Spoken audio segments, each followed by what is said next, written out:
बच्चों, आज हम आपको ग्रामर में बेसिक ग्रामर बताने जा रहे हैं और ग्रामर की शुरुआत कर रहे हैं बहुत ही सरल भाषा में और इजी टू अंडरस्टैंड होगा ये क्लास आपका। तो आइए देखते हैं सबसे पहला पार्ट ग्रामर का, लेटर्स एंड वर्ड्स किसे कहते हैं। Letters, what is letters? आप सभी को पता है कि इंग्लिश अल्फ़ाबेट में 26 लेटर्स होते हैं। कितने लेटर्स होते हैं? 26। अब बात आती है लेटर्स की, तो ये भी जानना ज़रूरी है कि कितनी वॉवेल और कितने कॉन्सोनेंट होते हैं। तो हम देखते हैं कितने वॉवेल होते हैं। 5 vowel, 5 vowels and remaining 21 consonant।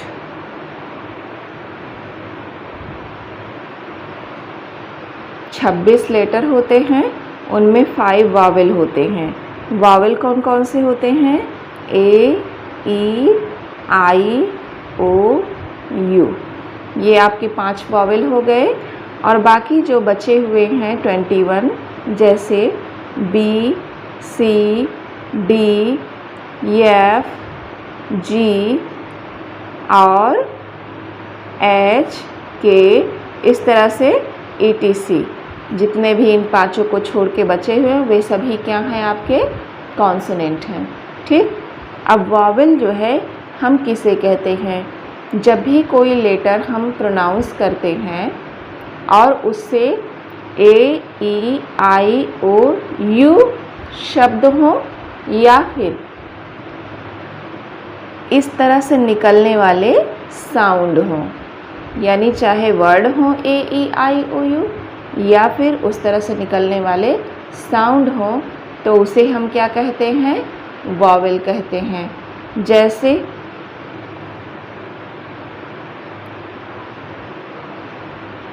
Our, जैसे ऑनेस्ट, जैसे ईट, जैसे एप्पल। अब देखिए आवर, जब हम आवर बोल रहे हैं तो क्या निकल रहा है? आ। ऑनेस्ट, जब हम ऑनेस्ट बोल रहे हैं तो साउंड सबसे पहले क्या निकल रहा है? आ। यानी आपने ये देखा कि यहाँ पे कौन सा वर्ड है? यच है। कौन सा वर्ड है? यच है। यहाँ पे भी यच है, लेकिन यहाँ कहीं यच नहीं है आपके वॉवेल में। लेकिन आपको ये भी बताया गया है कि चाहे ये वर्ड हो या फिर उससे जुड़ा हुआ साउंड हो, तो यहाँ आवर आ निकल रहा है, यहाँ ऑनेस्ट ओ निकल रहा है, तो क्या हो गया? ये आपका वॉवेल ही हो गया। क्या हो गया? यहाँ क्या है? वॉवेल साउंड है। ईट, यहाँ क्या निकला? ई। एप्पल, यहाँ क्या हुआ? ए। तो ये भी क्या हुआ? वॉवेल। बातें समझ में आई कि ये अक्षरों का होना ही ज़रूरी नहीं है, बल्कि ज़रूरी ये भी है कि इन अक्षरों से मिला जुला साउंड भी होना चाहिए, तभी हम उसे क्या कहेंगे? वॉवेल कहेंगे। ठीक। अगला देखिए, हम कॉन्सोनेंट किसे कहते हैं? What is consonant? चाहे ये लेटर आए या फिर इससे जुड़े हुए साउंड आए, तो उसे हम क्या कहेंगे? कॉन्सोनेंट। ठीक। जैसे क्लॉक, यहाँ क्या आ रहा है? का आ रहा है। इसका माने ये क्या है? व्यंजन है, माने कि कॉन्सोनेंट है। ठीक। समझ में आई बात? अब आगे देखते हैं। अब इतने से आपको पता चल गया होगा कि what is vowel and what is consonant and what is letter. Letter को हम हिंदी में क्या कहते हैं? अक्षर भी तो कहते हैं। ठीक। आगे देखते हैं। अब ये देखिए कि लेटर्स से वर्ड कैसे बनते हैं, हम वर्ड किसे कहते हैं। ठीक, व्हाट इज वर्ड? शब्द क्या है? शब्द क्या है? इसे हम हिंदी में क्या कहते हैं? शब्द। शब्द क्या है?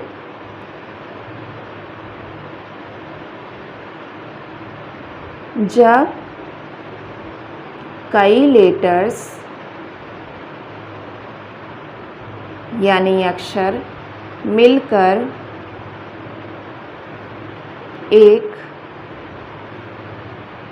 मीनिंगफुल सेंस देने वाला शब्द बनाएं तो उसे वर्ड कहते हैं। ठीक, जैसे F A T H E R। इसमें कितने लेटर हैं? 1 2 3 4 5 6, यानी कितने लेटर हो गए? 6 लेटर हो गए। अब ये मिलकर क्या बनाया? ये मिलकर बना दिया फादर, माने हो गया पिता। ठीक, अब देखो MOTHER। ठीक, अब MOTHER ये मिलकर क्या हो गया? मदर, माने माता। ठीक, अब ये सभी वर्ड लेटर मिलकर क्या बन गए? एक वर्ड बन गया जिसका एक सार्थक अर्थ है। लेकिन अगर इसे ही हम RHETAF लिखें तो क्या है? कोई सार्थक अर्थ बना? TAF कोई मीनिंगफुल सेंस दे रहा है? नो। क्या हम इसे वर्ड कहेंगे? बिल्कुल नहीं कहेंगे। वर्ड हम इसे कहेंगे। कई लेटर मिलकर जब मीनिंगफुल सेंस देने वाला शब्द बनाए या वर्ड बनाए तो उसे हम वर्ड कहते हैं। ठीक, समझ में आई बात? जैसे देखिए काऊ, ये क्या है? ये क्या वर्ड है? बिल्कुल वर्ड है। लेकिन अगर इसे OWC लिखा जाए तो क्या ये वर्ड बनेगा? बिल्कुल नहीं बनेगा। समझ में आई बात कि वर्ड हम किसे कहते हैं? ठीक, आगे देखिए।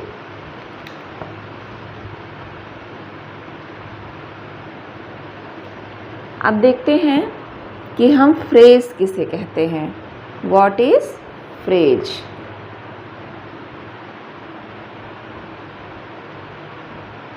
What is phrase?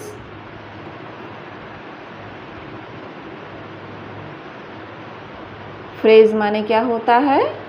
वाक्यांश। अब इसकी हिंदी से ही आपको पता चल रहा है कि ये वाक्य का अंश है। वाक्यांश माने वाक्य का अंश।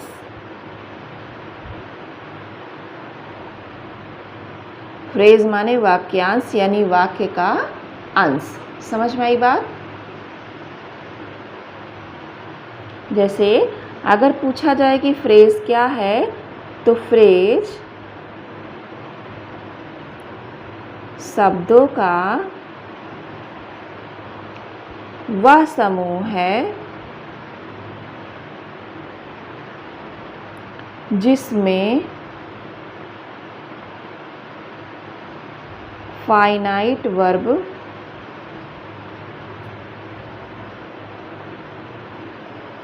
ना हो। मेन वर्ब हो ही ना, फाइनाइट वर्ब ना हो और ये भाव तो दे लेकिन पूरा भाव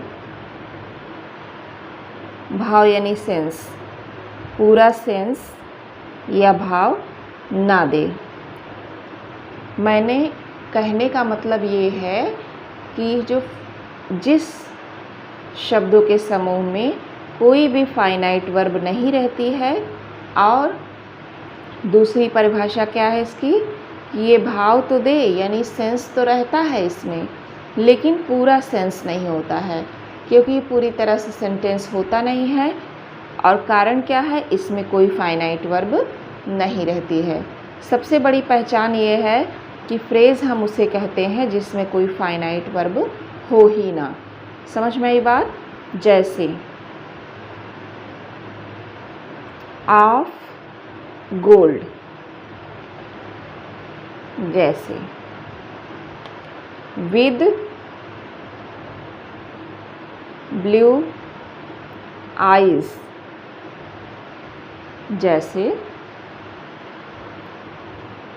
एट सनसेट। अब इन शब्दों को पढ़ने से आपको क्या क्लियर हो रहा है कि ऑफ गोल्ड यानी कि सोने का, इसका कुछ तो अर्थ है ही कि भाई सोने का, लेकिन क्या इससे आपको पूर्ण सेंटेंस पता चल रहा है? बिल्कुल नहीं। इसमें कोई फाइनाइट वर्ब है? बिल्कुल कोई वर्ब है ही नहीं, ना तो हेल्पिंग वर्ब है ना तो मेन वर्ब है। विद ब्लू आइज़, नीली आँखों वाली या नीली आँखों वाला। एट सनसेट, सूर्यास्त पर। क्या इन शब्दों से आपको पूर्ण भाव निकल रहा है? नहीं, क्योंकि बिना वर्ब के हम कोई भी सेंटेंस का पूर्ण भाव व्यक्त नहीं कर सकते हैं। समझ में आई बात कि फ्रेज़ क्या है? फ्रेज़ में कोई फाइनाइट वर्ब नहीं होती है और ये पूरा भाव भी नहीं देते हैं, यानी कि पूरा सेंस भी नहीं देते हैं, आधा अधूरा सेंस देते हैं। जैसे of gold, with blue eyes, at sunset. समझ में आया? ठीक, आगे बढ़ते हैं।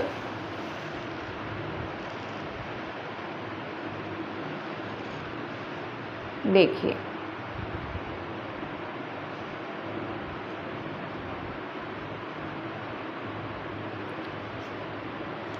आगे देखते हैं हम कि क्लास क्या होता है। ये सब छोटी छोटी चीज़ें हैं, लेकिन आपको आना चाहिए। उपवाक्य, इन्हीं चीज़ों से शुरू करके हम आगे ग्रामर में बढ़ेंगे। क्लास क्या होता है? उपवाक्य होता है। अब क्लास जो है ये आपके फ्रेज़ का जस्ट अपोजिट है। क्लास शब्दों का वह समूह है जिसमें एक फाइनाइट वर्ब होती है। क्लास शब्दों का वह समूह है जिसमें एक फाइनाइट वर्ब होती है और जो वाक्य का एक भाग होता है। समझ में आई बात? इस वर्ड से ही आपको एकदम क्लियर हो जाएगा कि इसका डेफिनेशन क्या है। क्लाज क्या होता है? क्लाज माने होता है उपवाक्य। ये शब्दों का एक ऐसा समूह है जिसमें एक फाइनाइट वर्ब होती है। आपने देखा कि फ्रेज़ में कोई फाइनाइट वर्ब नहीं होती है, लेकिन क्लाज में एक फाइनाइट वर्ब होती है और जो वाक्य का एक भाग होता है, यानी वाक्य का एक भाग भी होता है। इसीलिए इसे क्या कहते हैं? उपवाक्य कहते हैं, क्योंकि ये वाक्य का एक भाग होता है। जैसे देखा जाए एग्जाम्पल, आई हैव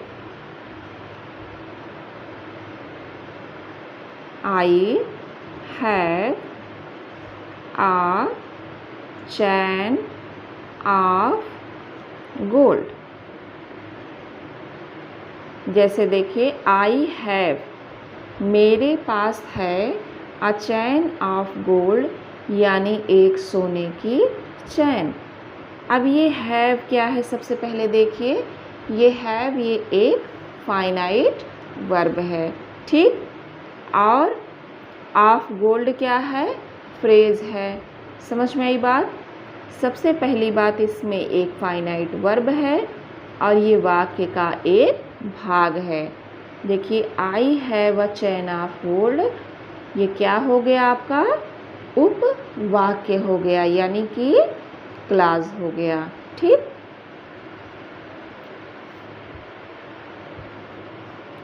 अगला देखिए, he met a girl with blue eyes। अब विद ब्लू आइज तो आपको पता है कि फ्रेज है, लेकिन यहाँ पे फाइनाइट वर्ब क्या है, मेट है, सब्जेक्ट भी है ही, है ना। तो he met a girl with blue eyes, वह मिला एक लड़की से जिसकी आंखें कैसी थी, नीली थी। बात समझ में आई कि क्लास किसे कहते हैं। सबसे अहम बात है क्लास होने के लिए कि उसमें एक फाइनाइट वर्ब होना बहुत ज़रूरी है, ठीक।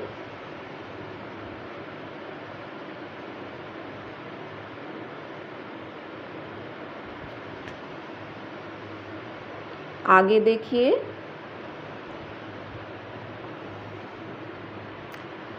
अब देखिए जो ज़्यादातर पूछा जाता है नॉर्मल ग्रामर में कि भाई सेंटेंस क्या होता है। सेंटेंस क्या है, यानी हम वाक्य किसे कहते हैं। अब हम कह सकते हैं कि सेंटेंस शब्दों का वह समूह है जिससे पूर्ण भाव व्यक्त हो। समझ में आई बात बच्चों। देखिए, सेंटेंस माने होता है वाक्य। सेंटेंस शब्दों का वह समूह है जिससे पूर्ण भाव व्यक्त हो, माने कि आधा अधूरा भाव ना व्यक्त हो, पूरी तरह से उस सेंटेंस का भाव यानी सेंस निकले, उसे हम क्या कहते हैं, सेंटेंस कहते हैं, ठीक। जैसे कोई भी सेंटेंस बना लीजिए।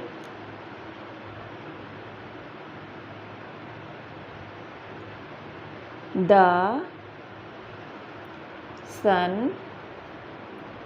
rises in the east।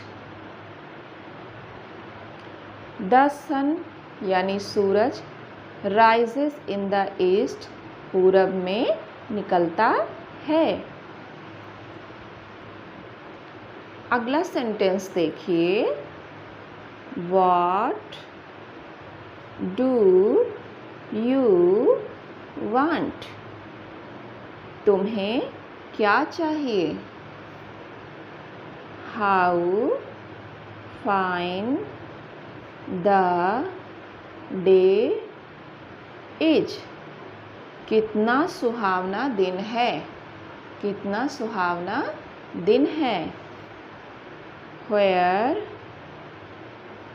do you live? तुम कहाँ रहते हो। Radha is not going to dance class। Radha dance class में नहीं जा रही है। तो इन सभी से आपको क्या पता चला। The sun rises in the east, सूर्य पूरब से निकलता है। व्हाट डू यू वांट, तुम क्या चाहते हो। How fine the day is, दिन कितना सुहावना है यानी दिन कितना अच्छा है। वेयर डू यू लिव, तुम कहाँ रहते हो। Radha is not going to dance class, Radha dance class में नहीं जा रही है। ये सभी सेंटेंस क्या है, अपने आप में पूर्ण भाव दे रहे हैं यानी पूरा पूरा मीनिंगफुल सेंस दे रहे हैं। कंप्लीट मीनिंगफुल सेंस दे रहे हैं, इसीलिए हम इसे क्या कहेंगे, सेंटेंस कहेंगे। ठीक है, आपकी क्लास में आगे बताया जाएगा कि टाइप्स ऑफ सेंटेंस। ठीक है, आज की क्लास बस इतना ही। अगली क्लास में मिलेंगे अगले टॉपिक के साथ। ओके, जय हिंद।